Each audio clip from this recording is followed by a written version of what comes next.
Au-delà des apparences. Au-delà des apparences. Une émission proposée par Sandrine Murk.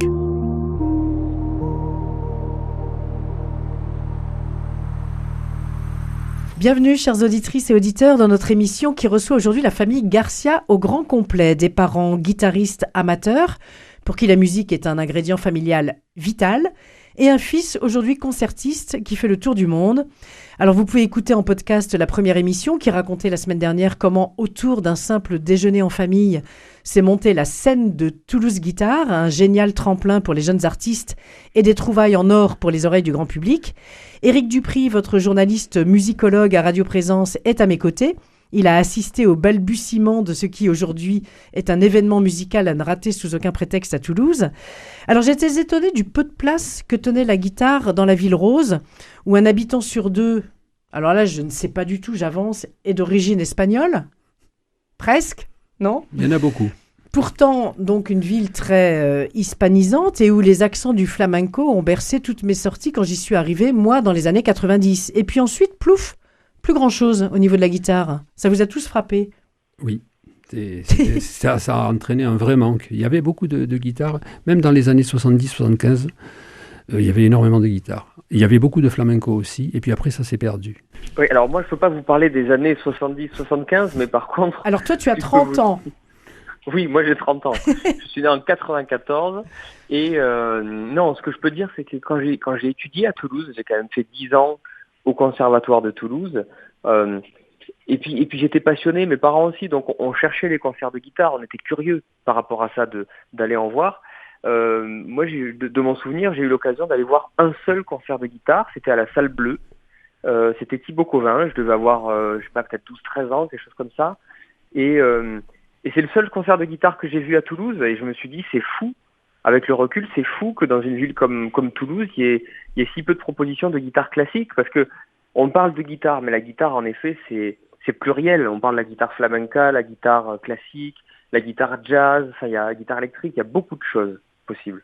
Et du coup, ce concert à 12 ans, c'est un moment clé ou alors c'est la famille qui est clé dans cette éclosion d'un guitariste qui devient professionnel en fait, alors que les parents ils jouent parce qu'ils aiment la musique, ils jouent à la maison, ça fait partie des ingrédients de la vie. Est-ce que c'est ça qui a compté le plus ?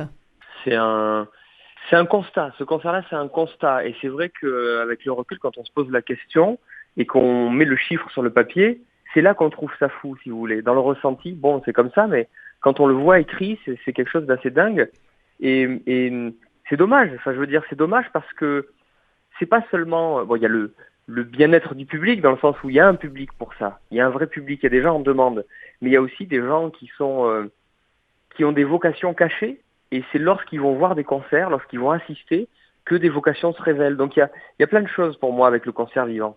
Je suis archi d'accord avec toi, et puis avec cette idée de tremplin qui est quand même pas forcément si accessible. Mais ça, on en reparlera. Je voulais demander à Éric de décrire un petit peu ton début de carrière, puisque tu n'as que 30 ans, mais explique un petit peu où on t'entend, où est-ce qu'il t'a entendu, où est-ce qu'il a...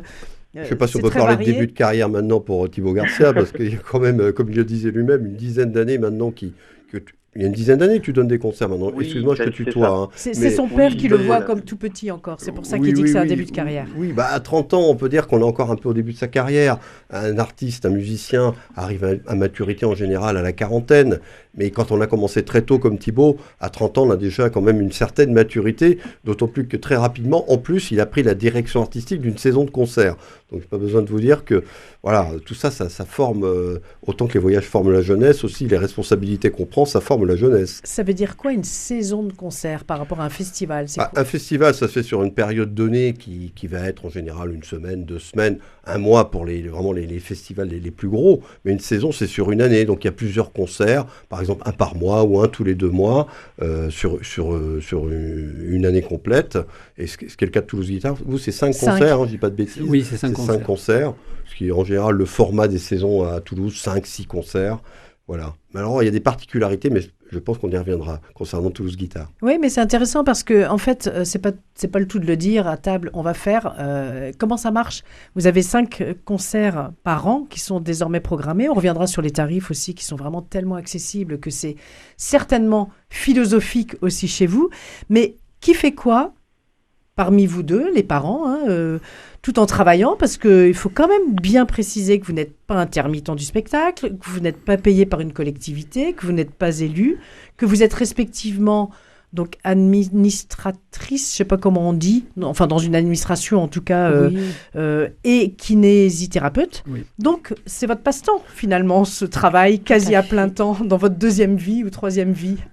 Qui fait quoi? Tout à fait. En fait, d'abord, on a commencé par créer une saison de 4 concerts. On a été très raisonnable au début. On devait aller lentement, on a été très vite. On a commencé une saison de 4 concerts et on est vite passé à 5 concerts. Donc les choses ont évolué très vite. Et en fait, quand on s'est retrouvés autour de cette table, effectivement, on s'est dit qui peut faire quoi. Mais en fait, tout simplement, on s'est mis en position de ce qu'on savait faire et ce qu'on pouvait donner à cette association.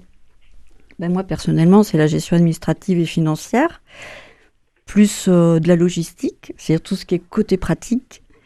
C'est-à-dire mettre les chaises, les ranger, accueillir le public. La logistique, c'est beaucoup accompagner les musiciens et leur rendre leur voyage le plus facile possible.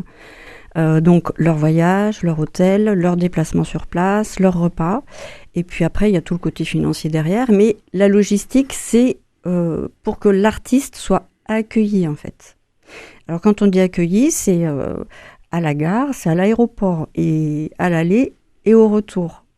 Et l'idée, c'est qu'il passe un bon séjour à Toulouse, en plus de son concert et de rencontrer des gens. Mais qu'il reparte aussi avec une perception de la ville qui soit très positive. Et a priori, ça marche parce que beaucoup d'artistes viennent à Toulouse pour la première fois et sont vraiment ravis. On a des échos après et ça, c'est très, très positif.